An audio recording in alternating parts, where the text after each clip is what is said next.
अस्सलामुअलैकुम व्यूवर्स, मैं हूं मोहम्मद आमिर और आप देख रहे हैं हमारा YouTube channel industrial automation and electrical trainings. आज की ये वीडियो हमारी फिशर के 3582 पोजिशनर के बारे में है। मैं इसके पार्ट्स, ओवरऑलिंग के बाद बीम अलाइनमेंट या बीम लेवलिंग के बारे में आपको बताऊंगा। ये मेरे पास फिशर का 3582 पोजिशनर है। आइए मैं इसके पार्ट्स के बारे में आपको बताता हूँ। कवर मैंने खोला हुआ था इसका। शिपमेंट के दौरान ये फोम का एक पीस जो है इसके साथ डाल के दिया जाता है ताकि इसके शिपमेंट के दौरान कोई डैमेज वगैरह ना हो। तो जब भी आप पोजिशनर को इंस्टॉल करेंगे तो इस फोम को जो है वो आप रिमूव कर देंगे। अब इसके पार्ट्स कुछ बताता हूँ। ये इसकी बेलो है। इनपुट सिग्नल आपका इस बेलो के ऊपर आता है। ये फ्लैपर है, ये फ्लैपर एडजस्टमेंट है। इसके साथ इसके बिल्कुल नीचे ये इसकी नोज़ल लगी हुई है। ये इसकी बीम है और ये इसका डायरेक्ट क्वाड्रेंट है और ये रिवर्स क्वाड्रेंट है। इसके ऊपर जो नंबरिंग लिखी हुई है ये आपके वॉल के ट्रैवल के हिसाब से होगा। 2 इंच का है, 1 इंच का ट्रैवल है, उसके हिसाब से।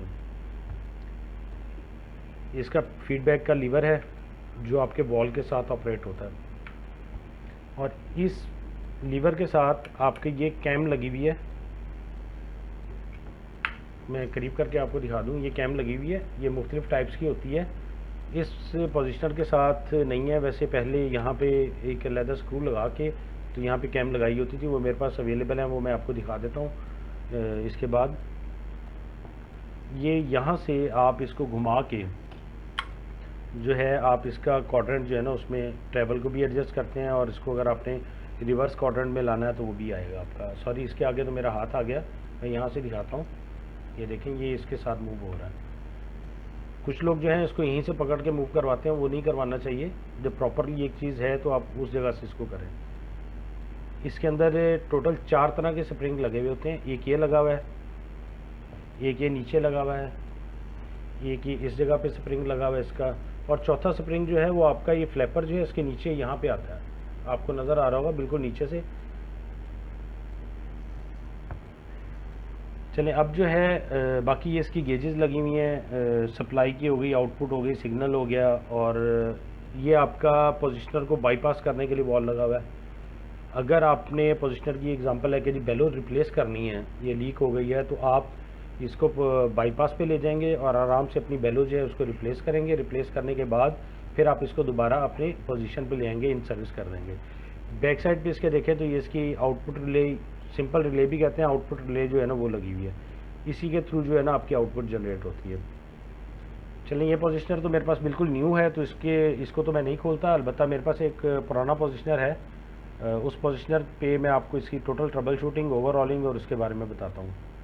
ये मेरे पास एक पुराना 3582 पोजिशनर है। इसकी कंप्लीट ओवरऑलिंग मैं आपको बताता हूँ। इसके पार्ट्स को कैसे चेक करना है और बेलो कैसे रिप्लेस करनी है, नोज़ल और फ्लैपर की एडजस्टमेंट किस तरह है, तो ये सारी चीज़ें जो मैं आपको बताता हूँ। वो जो मैं आपको बता रहा था कैम, वो ये बिल्कुल नीचे ना इसके 2 कैम जो है ना, बी और सी, जो है इसके नीचे लगी हुई है। ये भी खोल के मैं आपको दिखाऊँगा। फिर इसके वर्किंग भी जो है कैम चेंज करने से हमारी आउटपुट में क्या फ़र्क पड़ता है वो भी बताऊँगा। सबसे पहले हम लोग ये साइड पोर्शन जो है इसका, उसको हम लोग रिमूव कर लेते हैं।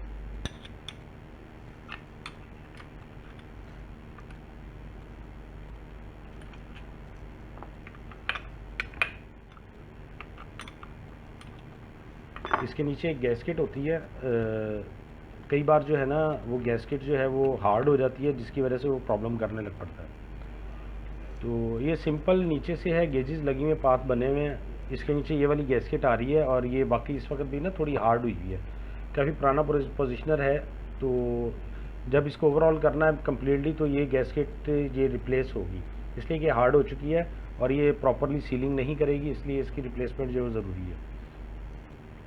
ये तो हमने ये पोर्शन, बाकी इसमें से जो एयर्स आ रही हैं उनकी गेजेस जो है ना ये फ्रंट पे लगी हुई हैं, सप्लाई की, सिग्नल की और आउटपुट की। अब इसकी ये जो बीम है इसको डी भी कहते हैं।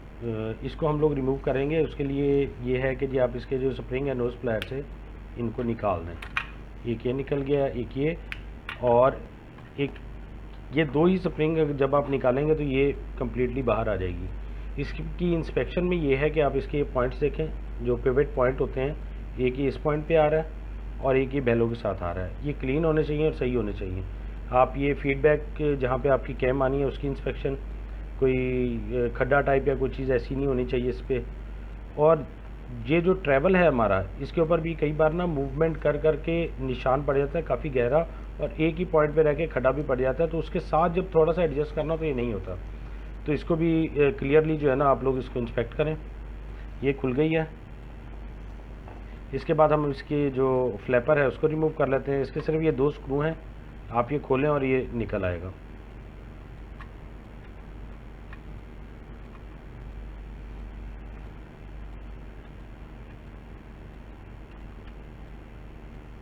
कुछ कैमरे की साइड ऐसी है कि वो शायद आपको ना सही तरह नज़र ना आए खोलते हुए, मगर ये सिर्फ 2 स्क्रू जो है ना वो मैंने रिमूव किए हैं इसके। ये नीचे से करके ये उसकी एडजस्टमेंट और आ गया है।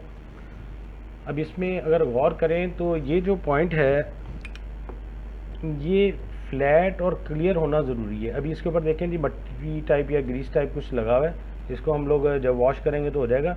और इसकी इंस्पेक्शन में ये है कि इसके ऊपर ना इस फ्लैपर की वजह से, सॉरी नोज़ल की वजह से फ्लैपर पे एक खड्डा बन जाता है। अगर वो खड्डा सा बन गया है तो आपका फ्लैपर जब नोज़ल के करीब आएगा तो प्रॉपरली इक्वली एयर पास नहीं करेगा, जिसकी वजह से हर बार ओपन क्लोज में आपको आउटपुट मुख्तलिफ मिलेगी। अब हम इसका ये पिवट पॉइंट रिमूव करते हैं, उसके साथ ये जो असम्बली है इसकी, इसको ये 2 स्क्रू खोल के रिमूव करेंगे। उसके बाद हम लोग इसकी नोज़ल जो है ना वो निकालेंगे। ये चेकनट टाइप होता है, इसको थोड़ा सा लूज़ करें और इसको हाथ से घुमाएं तो ये बाहर आ जाता होता है। वैसे इसके ऊपर कट भी लगा होता है, मैं वैसे ही इसको जो है ना वो रिमूव कर लूँगा। ये पिवट पॉइंट है इसका जिस पे लगा। दूसरा पिवटेड पॉइंट बेलो के ऊपर है। अब ये 2 स्क्रू जो है वो मैं खोलूँगा तो ये पीस जो है ना वो बाहर आ जाएगा। उसके बाद हम लोग इसकी नोज़ल को रिमूव करेंगे।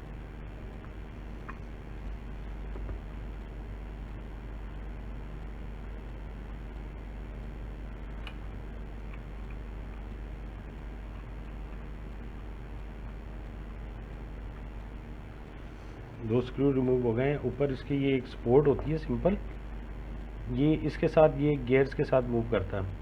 कई बार ये ज़्यादा घुमाने से तो ये वाले गियर्स जो है डैमेज हो जाते हैं। ये सिंपल है। इसके नीचे ये इस पॉइंट पे आता है तो यहाँ पे थोड़ी ग्रीसिंग की जाती है ताकि फ्रीली ये मूव कर सके। अच्छा, ये भी हमने रिमूव कर लिया। इसमें कोई ऐसी चीज़ चेक करने वाली नहीं है, सिर्फ थ्रेड्स जो हैं वो आप देख लें। ये अब हमारे पास इसकी नोज़ल है। इसके नीचे 2 ओरिंग होते हैं, वो अभी मैं आपको निकाल के दिखाता हूँ इसको।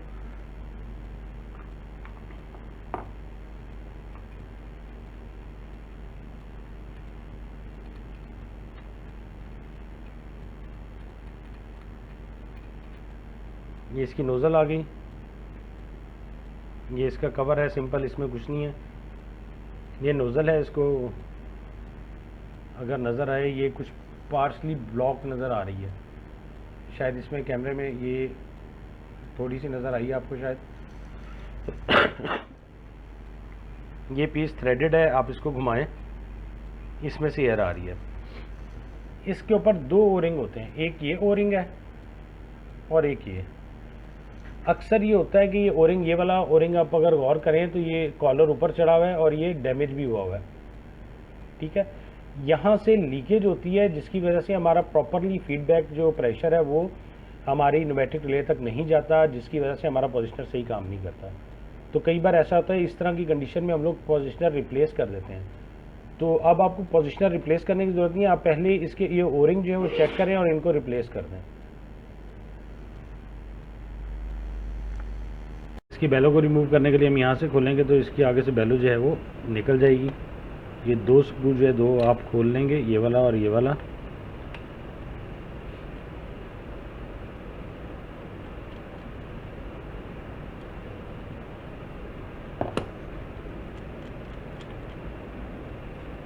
मैंने खोली है, बेलो आ गई है। और इसकी बेलो के नीचे एक ओरिंग होता है उस साइड पे लगा हुआ है। अब इसका फीडबैक कैम जो है ये मैं इसको खोल लेता हूँ। ये फ्री हो गया है, बड़े आराम से ये निकल आएगा। वैसे ही इसके साथ इस पॉइंट पे एक स्प्रिंग होता है जो कि मिसिंग है, ओल्ड पोजिशनर था इस वजह से वो स्प्रिंग इस पर नहीं लगा हुआ था। इसके जो वर्किंग प्रिंसिपल में यहाँ पे एक स्प्रिंग जो है ना वो होना ज़रूरी है। चलिए इसको मैं निकाल लेता हूँ। ये इसका नट आ गया। ये ये असम्बली जो है छोटी वाली, इसके साथ यहाँ पे स्प्रिंग लगता है और ये इसकी कैम है।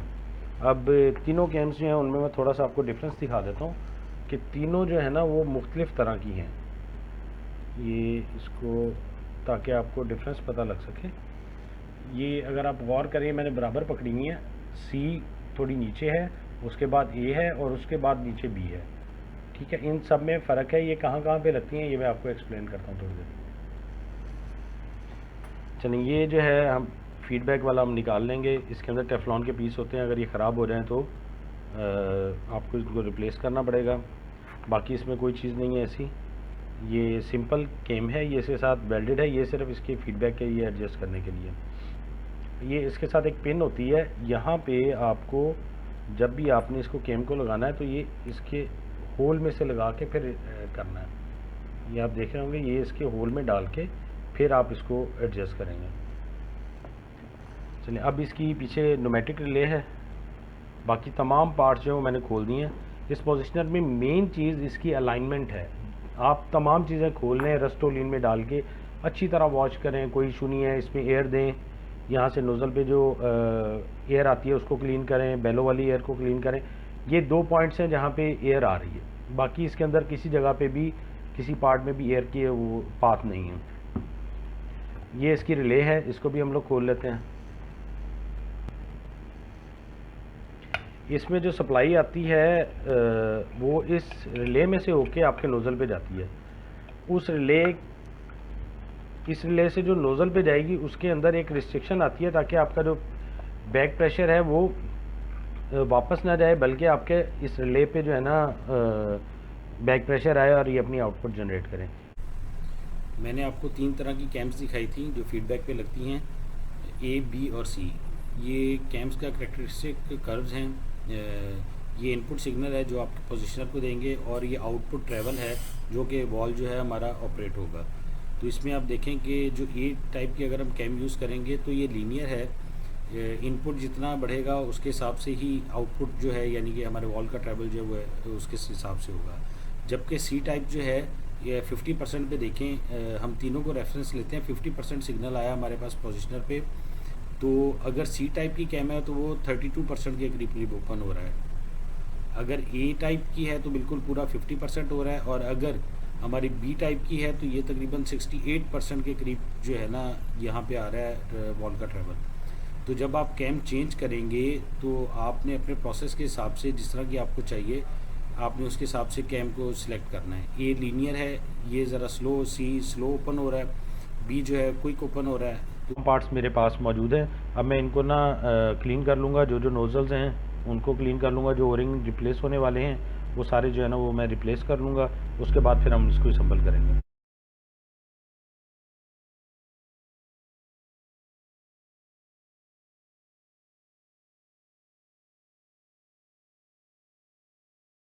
चलें, इसके पार्ट्स जो हैं वो क्लीन कर लिए हैं। इसके जो ओरिंग रिप्लेस करने थे वो कर चुके हैं हम लोग। अब इसको हम लोग ना असम्बल करना शुरू करते हैं। स्प्रिंग मैंने लगा ली है पहले ही। ये नोज़ल है इसकी, हम इसको फिट कर देंगे। इसको बहुत ज़्यादा टाइट नहीं करेंगे। इसका कवर आ गया।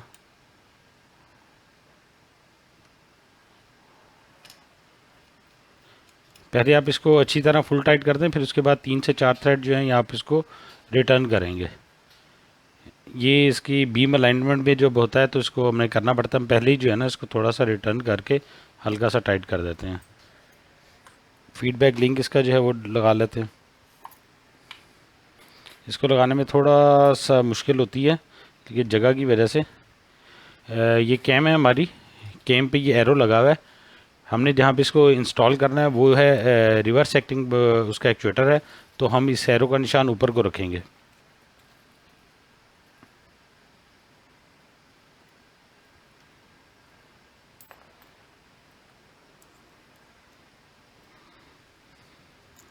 थोड़ा सा हम इसको पहले वैसे ही उसके अंदर डाल के थोड़ा टाइट कर लेते हैं। बाद में इसके नीचे जो पिन होती है उसके अंदर हम इसको लगा लेंगे।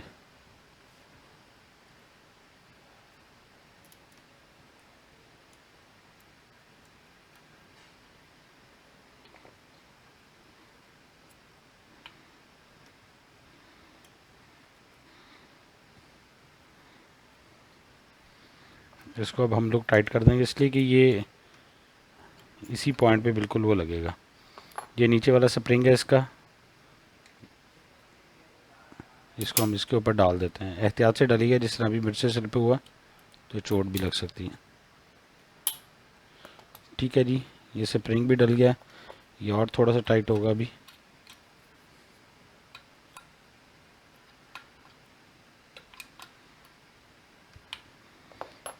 चलें, अब जो है हम बाकी इसकी चीज़ें जो इंस्टॉल करना शुरू करते हैं।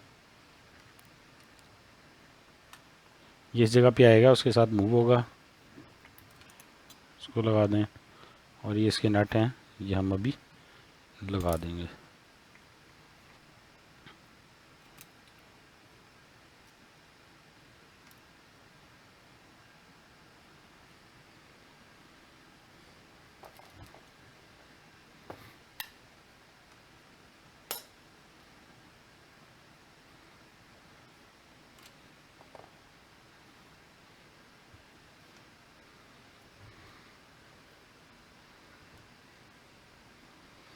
इनको ज़्यादा ओवर टाइट नहीं करना। अगर ज़्यादा ओवर टाइट करेंगे तो उसकी वजह से जब यहाँ से हम इसको मूव करवाएंगे तो ये मूव नहीं होगा।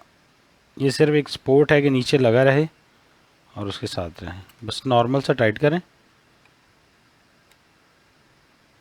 उसके बाद आपने इसको घुमा के भी हल्का सा चेक करना है। ठीक है, अभी ये थोड़ा ज़्यादा फ्री है तो इसको थोड़ा सा और टाइट कर देते हैं।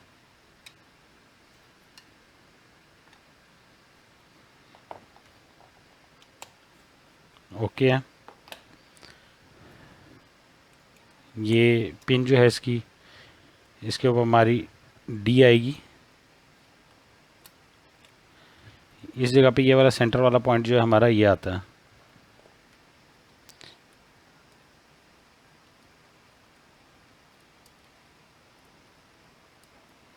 बस इसको नॉर्मल सा रख के आप हैंड टाइट कर दें। जब हम इसकी बीम की अलाइनमेंट करेंगे, जब भी आप इसको ओवरऑल करेंगे तो उसके बाद बीम की अलाइनमेंट ज़रूरी है, तो उस वक्त हमें इसको अप डाउन करना पड़ता है, तो इस वजह से इसको आप टाइट ना करें। अब इसके जो बेलो है वो भी लगा देते हैं।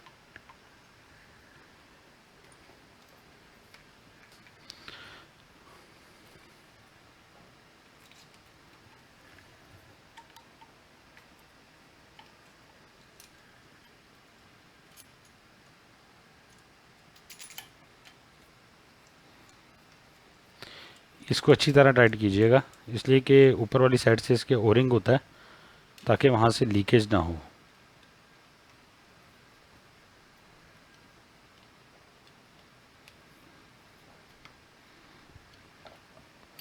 ये इसकी पायलट ले,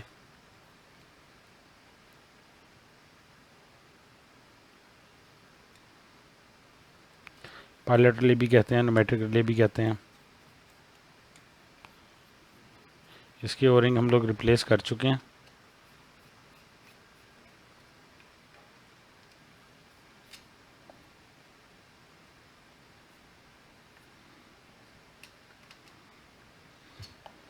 ठीक है जी, बैक साइड से ये दो चीज़ें ही लगनी थी, अभी आ गया। अब जो है तकरीबन चीज़ें जो है फिट हो गई हैं। सिर्फ एक जो डी क्वाड्रेंट जो है इसका वो लगने वाला रह गया। बड़े आराम से यहाँ से हम इसको डाल लेते हैं। ये आ गया ये। अब इसके बाद जो है ना वो अपनी इनके स्प्रिंग जो है ना बड़ी एहतियात से वो इसमें डालने हैं। ये एक आ गया और ये बॉटम वाला आ गया। ठीक है जी, अब ये ओवरऑलिंग के बाद ये कंप्लीट जो है वो असम्बल हो गया। अब जब हमने इसको इंस्टॉल करना है तो उसके बाद हमने इसकी बीम की अलाइनमेंट करनी है। बीम अलाइनमेंट करने से पहले मैं आपको थोड़ा सा ओवरव्यू दे दूँ कि बीम की अलाइनमेंट हमने कैसे करनी है। इसको बीम लेवलिंग एंड कैलिब्रेशन लिखा हुआ है। ये हमारा डी है, डायरेक्ट क्वाड्रेंट, रिवर्स क्वाड्रेंट। इसमें जो चीज़ें हमारी इस्तेमाल होनी है, एक फ्लैपर असम्बली का ये स्क्रू, उसके बाद दो पॉइंट है यहाँ नीचे, ये बीम पिवट पॉइंट है और ये बेलो का, ये साइड पे यहाँ दिखाया भी हुआ है बीम पिवट पॉइंट और ये बेलो का पिवट पॉइंट है। ये दो एडजस्टमेंट ये हैं और एक ये है।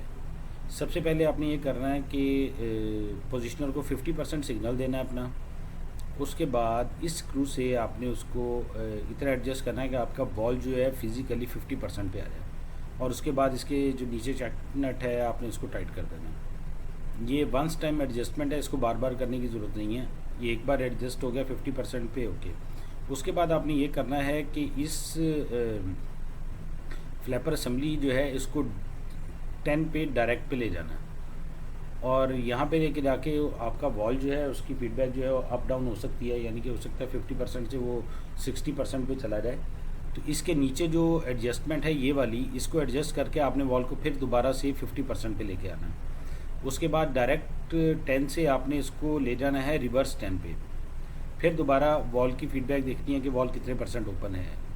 जितना भी हो आपने उसको 50% पे इसके नीचे जो स्क्रू बीम का पिवट पॉइंट है इस स्क्रू से एडजस्ट करना है, नीचे से बिल्कुल इस जगह से ही घूमेगा, और आपने इसको दोबारा इधर से एडजस्ट करना है। ये आपने फिर दोबारा डायरेक्ट 10 पे लेकर आना है, और इसको दोबारा एडजस्ट करना है, फिर रिवर्स पे लेके जाना है। ये जब तक आप एडजस्ट करेंगे जब तक कि आपका डायरेक्ट 10 और रिवर्स 10 दोनों पे आपका कंट्रोल वॉल का ट्रैवल 50 पर स्टेबल नहीं रहता। ये एडजस्टमेंट एक बार है, ये एडजस्टमेंट आपकी 2-3 बार हो सकती है, डायरेक्ट 10 पे और रिवर्स 10 पे। तो आपका वॉल जो है इस एडजस्टमेंट के बाद 50% पर स्टेबल होना चाहिए, डायरेक्ट 10 और रिवर्स 10 पे। आए अब जो है हम एक्चुअल में पोजिशनर को वॉल पे इंस्टॉल करके उसकी बीम अलाइनमेंट करते हैं। जी, पोजिशनर की ओवरऑलिंग के बाद हमने इसको वॉल पे इंस्टॉल कर दिया। अब जब भी आप इसका कोई पार्ट चेंज करेंगे, बेलो या कोई स्प्रिंग कोई चीज़ चेंज करेंगे, तो आपको बीम अलाइनमेंट करनी ज़रूरी है। नया पोजिशनर भी है तो ज़रूरी है कि जी आप उसकी जो बीम अलाइनमेंट एक बार दोबारा चेक कर लें। इसके प्रोसीजर पहले थोड़ा सा मैं आपको बता देता हूँ जो चीज़ें इस्तेमाल होंगी। एक ये नट, इसके नीचे जो इसका बीम का पिवट पॉइंट है यहाँ पे उसकी एडजस्टमेंट होगी। फिर बेलो के ऊपर पिवट पॉइंट है उसकी भी एडजस्टमेंट होगी, ये होगी। ये इसको हम सिर्फ वंस जो है ना इसको एडजस्ट करेंगे और उसके बाद ये फिक्स कर देंगे, इसको दोबारा एडजस्ट करने की ज़रूरत नहीं है। अब पहले हम इसको जो है ज़ीरो पे ले आएंगे।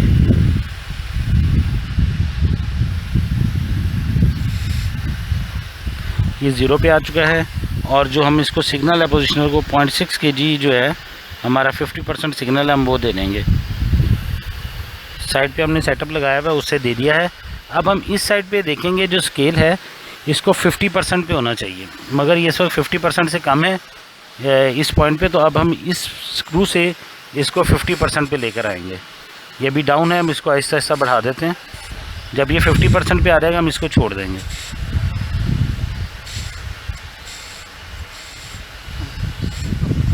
ये हमारा जो है वो 50% पे आ गया है। मैं इसके थोड़ा सा नट नीचे करके थोड़ा सा हैंड टाइट कर दूं ताकि हमारी एडजस्टमेंट बाद में तो प्रॉब्लम ना करें। जी, ये हो गया। अब इसको मैं एक टाइम डायरेक्ट पे 10 पे लेकर आऊँगा और रिवर्स 10 पे बारी बारी करूँगा, और इसके जो बीम का पिवट पॉइंट है और बेलो का पिवट पॉइंट है इनको एडजस्ट करेंगे, और इतना एडजस्ट करेंगे कि ये 50% पे ही रहे। अभी हम इसको इधर लेके चलते हैं डायरेक्ट पे। ये मैं डायरेक्ट 10 पे ले आया हूँ, और वॉल जो है वो ज़्यादा ऊपर चला गया, 50% से ऊपर चला गया है। तो अब मैं इसको इस पिवट पॉइंट, ये हमने स्क्रू जो है वो लूज़ किए हैं, यहाँ से मैं इसको एडजस्ट करूँगा।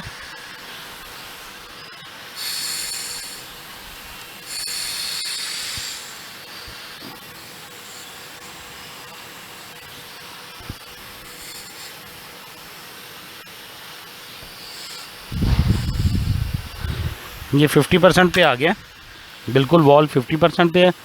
अब मैं इसको रिवर्स वाली साइड पे लेके जाऊंगा।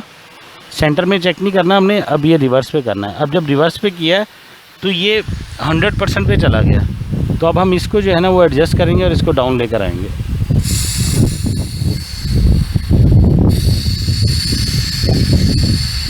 ये डाउन आना शुरू हो गया। इसको इतना डाउन लाना है कि 50% पे आ रहा है।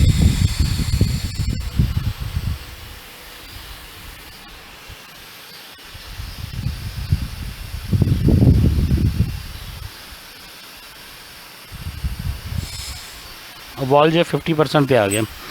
अब मैं इसको दोबारा जो है ना डायरेक्ट साइड पे 10 पे लेके जाऊँगा।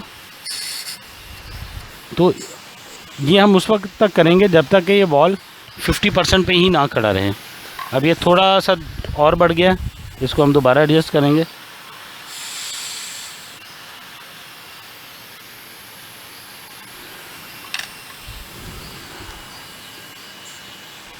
अब इसको रिवर्स साइड पे 10 पे, हाँ ये हमारी बीम की अलाइनमेंट हो गई है। अब जो वॉल जो है ना ये बिल्कुल उसी पे अपनी स्टिल दोनों डायरेक्ट और रिवर्स पे दोनों पे ही ये 50% पे ही खड़ा है। अभी मैं आपको करीब से दोबारा इसको दिखा देता हूँ। तो अब जो है आपकी बीम अलाइनमेंट हो गई है। ये याद रखिएगा कि आप इसकी बेलो चेंज करें, कोई फ्लैपर को करें, स्प्रिंग चेंज करें या स्प्लिट रेंज पे लगाएं, या आपने कोई केम चेंज करनी है यहाँ पे केम कोई और लगाएं इस वाली BC में से, तो आपको बीम अलाइनमेंट करना ज़रूरी है। अगर आपके पास नया पोजिशनर आया है तो तब भी जो है आप उसको इंस्टॉल करें और उसकी बीम अलाइनमेंट एक बार दोबारा वेरीफाई ज़रूर कर लें। उम्मीद है जी आप लोगों को हमारी ये वीडियो बहुत पसंद आई होगी। अल्लाह आप सबको अपने हिफ्ज़-ओ-मान में रखे। बहुत शुक्रिया। अल्लाह हाफ़िज़।